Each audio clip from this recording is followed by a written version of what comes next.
Hello बच्चों, आज की वीडियो में अपने सब हिंदी का 50 ऐसे ऑब्जेक्टिव क्वेश्चन को देखने वाले हैं जो कि बोर्ड एग्जाम 2024 के पॉइंट ऑफ व्यू से डायरेक्ट बहुत ही इंपॉर्टेंट है।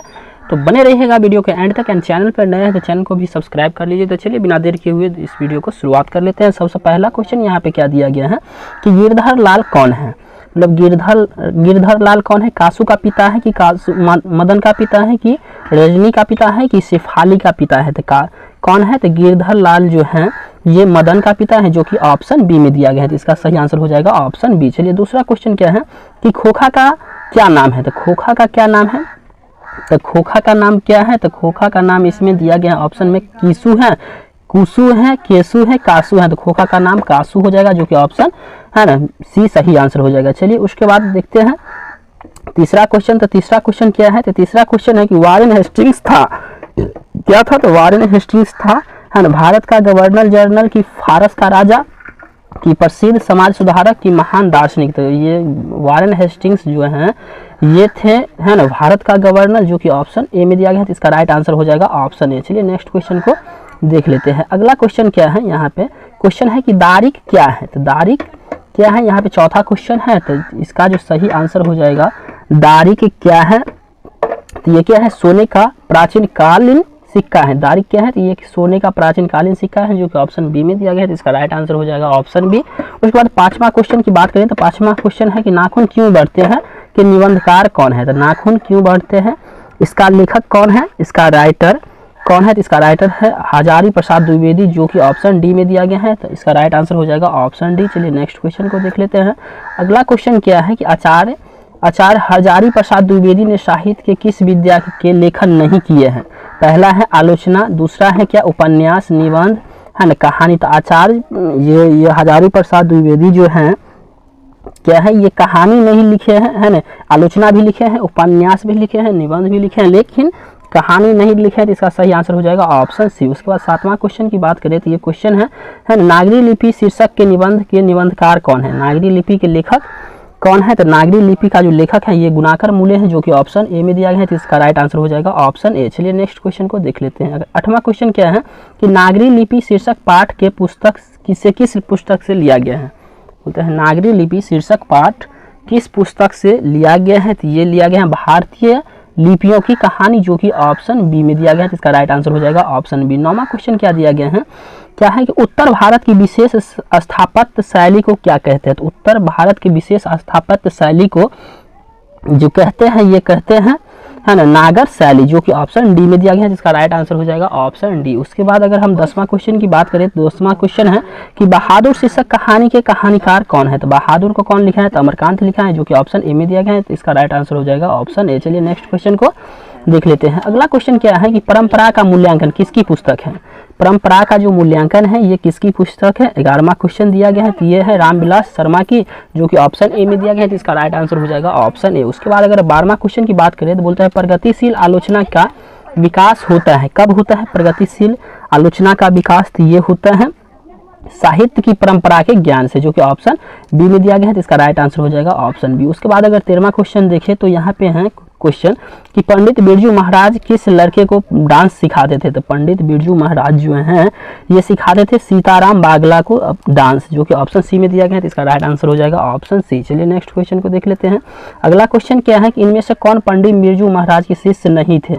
ऑप्शन में दिया गया है सासवती, ऑप्शन बी में दिया गया है रश्मि वाजपेयी, ऑप्शन सी में दिया गया है दुर्गा और ऑप्शन डी में दिया गया है अनुराध। मतलब इसमें से कौन है ना बिरजू महाराज के शीर्षक नहीं थे? तो ये अनुराध जो था ये नहीं था, ये सब तो सासवती भी थे, दुर्गा भी थे और रश्मि वाजपेयी भी थे। उसके बाद 15वां क्वेश्चन की बात करें तो क्वेश्चन है कि ला शत्रुज क्या है? तो ला शत्रुज क्या है? ऑप्शन ए में दिया गया है इमारत, ऑप्शन बी में दिया गया है पर्वत, ऑप्शन सी में दिया गया ईसाई मठ और मेरा शत्रु। मतलब ला शत्रुज जो है ये क्या है? तो ये एक है ना ईसाई मठ है, जो कि ऑप्शन सी में दिया गया है। तो इसका राइट आंसर हो जाएगा सी। चलिए 16वां क्वेश्चन की अगर बात करें तो ये क्वेश्चन है आंध्रे बेत्रा क्या है? कवि है कि कथाकार है कि रंगकर्मी है कि रंग क्या है रंग संगीतकार है? तो ये जो है ये क्या है? एक कवि है आंध्रे बेत्रा, जो कि ऑप्शन ए में दिया गया है। तो इसका राइट आंसर हो जाएगा ऑप्शन ए। बोलते हैं 17वां क्वेश्चन कि मोहरा क्या है? तो मोहरा क्या है? तो मोहरा एक नदी है, जो कि ऑप्शन डी में दिया गया है। इसका राइट आंसर हो जाएगा ऑप्शन डी। चलिए नेक्स्ट क्वेश्चन की बात करें तो 18वां क्वेश्चन यहाँ पे है, कहानीकार के छोटे भाई का नाम क्या है। तो कहानीकार के जो छोटे भाई का नाम था ये था संतु, जो कि ऑप्शन सी में दिया गया है। अगर 19वां क्वेश्चन की बात करें तो ये क्वेश्चन है, बिस्मिल्लाह खां का जन्म कहाँ हुआ था। तो बिस्मिल्लाह खां का जो जन्म हुआ था ये हुआ था डमराव बिहार में, है ना, डुमराव बिहार में, जो कि ऑप्शन डी में दिया गया है। तो इसका राइट आंसर हो जाएगा ऑप्शन डी। अगर बाई थी तो रसूलन बाई जो थी ये क्या थी, तो एक, है ना, गायिका थी, जो कि ऑप्शन बी में दिया गया है। अगर 21वां क्वेश्चन की बात करें तो ये क्वेश्चन है, भारतीय संस्कृति किसकी प्रतीक है। तो भारतीय संस्कृति जो है ना, किसकी प्रतीक है। तो भारतीय संस्कृति, है ना, क्या है, भिन्न भिन्न संस्कृतियों के सामंजस्य की प्रतीक है, जो कि ऑप्शन डी में दिया गया है। तो इसका राइट आंसर हो जाएगा ऑप्शन डी। चलिए नेक्स्ट क्वेश्चन को देख लेते हैं, है ना। 22वां क्वेश्चन क्या है कि गांधी जी के अनुसार शिक्षा सहायक होती है किसके लिए, शरीर के विकास में, बुद्धि के विकास में, शरीर बुद्धि और आत्मा के विकास में, आत्मा के विकास में, मतलब तो इसका जो सही आंसर हो जाएगा, गांधी जी के अनुसार शिक्षा किस में सहायक होते हैं। तो ये होते हैं, है ना, शरीर के, बुद्धि और आत्मा के, तीनों के विकास में ये सहायक होते हैं। उसके बाद है 23वां क्वेश्चन की गुरु नानक की मृत्यु कब हुई थी। तो गुरु नानक की जो मृत्यु हुई थी ये हुई थी 1539 में, जो कि ऑप्शन सी में दिया गया है। तो इसका राइट आंसर हो जाएगा ऑप्शन सी। चलिए इसमें हम 24वां क्वेश्चन की बात करें तो क्वेश्चन है, कौन सी कीर्ति रसखान की नहीं है। तो रसखान की कीर्ति इसमें से कौन नहीं है। तो ये, है ना, इसमें से प्रेम फुलवारी जो है नहीं है, ये अष्टयाम, है ना, प्रेम वाटिका, सुजान रसखान, ये सब तो हैं ही, लेकिन एक प्रेम फुलवारी नहीं है। तो इसका राइट आंसर हो जाएगा ऑप्शन ए। चलिए नेक्स्ट क्वेश्चन को देख लेते हैं। 25वां क्वेश्चन क्या है। 25वां क्वेश्चन है यहाँ पे क्या है कि रीति मुक्त काव्य धारा के, है ना, सिरमौर कवि किसे कहा जाता है। तो ये कहा जाता है घनानंद को, जो कि ऑप्शन बी में दिया गया है। बोलता है घनानंद किस भाषा के कवि हैं। तो घनानंद जो थे ये थे, है ना, वज्र भाषा की, है ना, कवि। अब 37वां क्वेश्चन क्या है कि पंत को किस रचना पर ज्ञानपीठ पुरस्कार मिला है। तो पंत को किस, है ना, रचना पर ज्ञानपीठ पुरस्कार प्राप्त हुआ है। तो ये कौन सी रचना था। तो ये था चिंदवरा, क्या है, चिंदावरा। उसके बाद है 28वां क्वेश्चन की बात करें, भारत माता शीर्षक प्रगीत पंत के किस काव्य, है ना, संकलन से लिया गया है। तो ये भारत माता जो लिया गया है संगीत प्रति के किस काव्य संकलन से लिया गया है। ये लिया गया है ग्राम्या से, जो कि ऑप्शन बी में दिया गया है। चलिए नेक्स्ट क्वेश्चन की बात करते हैं।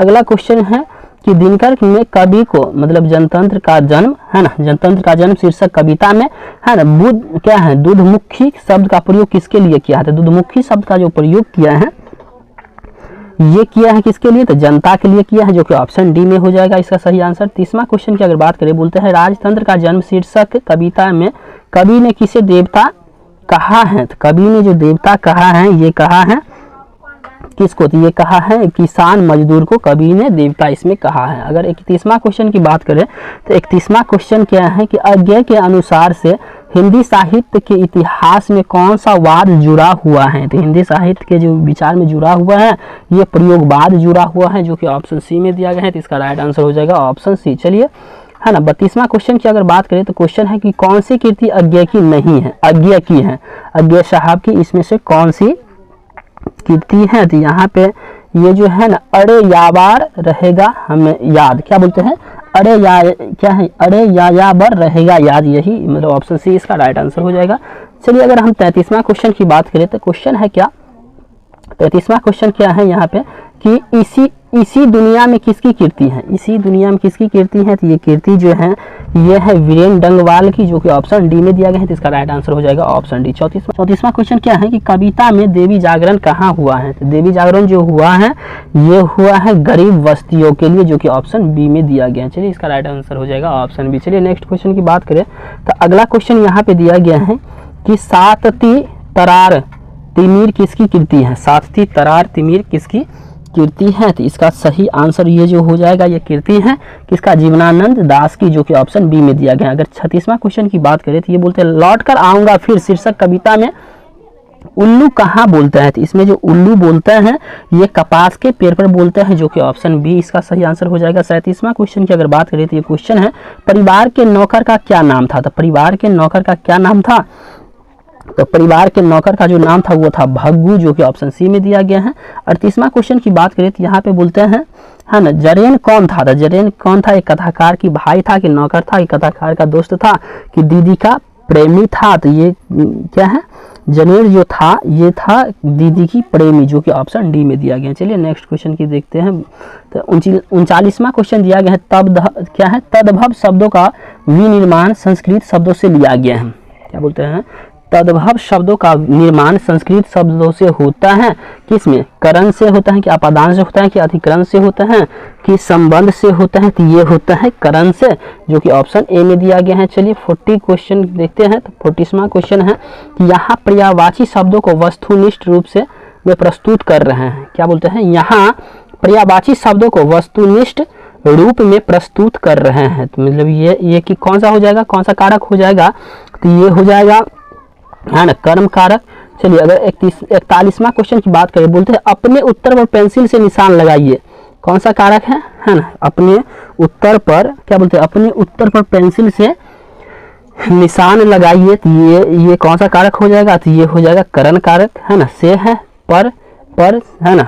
बोलते हैं क्या, उसके बाद बोलता है क्या, 42वां क्वेश्चन है कि सरकार मुझे नौकरी से मत निकालिए, सरकार मुझे नौकरी से मत निकालिए, तो ये कौन सा हो जाएगा, ये हो जाएगा आपादान से, मतलब लगा है हटने के लिए, तो ये कौन सा कारक हो जाएगा, आपादान कारक हो जाएगा। चलिए नेक्स्ट क्वेश्चन को देख लेते हैं।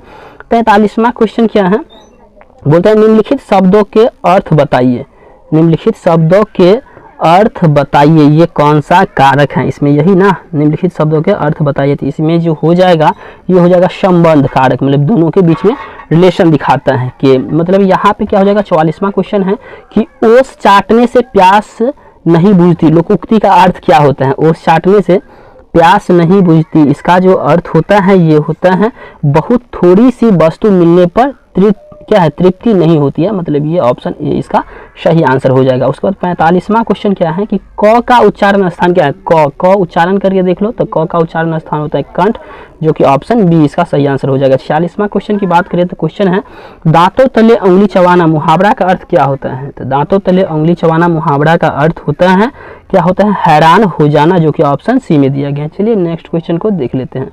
47वां क्वेश्चन क्या है, यहाँ पे कि दिए गए शब्दों के लिए एक शब्द होगा जिसे बच्चे माता पिता मर गए हो, क्या बोलता है, जिस बच्चे के माता पिता मर गए हो उस बच्चे को क्या कहते हैं, तो उस बच्चा को अनाथ कहा जाता है, जो कि ऑप्शन ए में दिया गया है, इसका राइट आंसर हो जाएगा ऑप्शन ए।